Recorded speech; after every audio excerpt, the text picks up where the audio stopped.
US President Donald Trump's global tariffs on steel and aluminium imports have taken effect.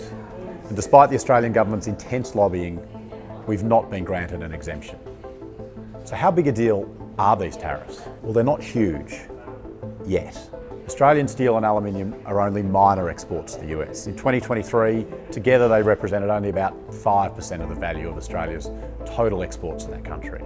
So if you're a steel or an aluminium producer shipping your product to the US, then these tariffs are very troubling news. But for the rest of Australia, this might just be the tip of the iceberg. Trump's already forecast more tariff regimes on other categories of goods, things like pharmaceuticals and agricultural products. Now those kind of products make up a much larger percentage of Australian exports.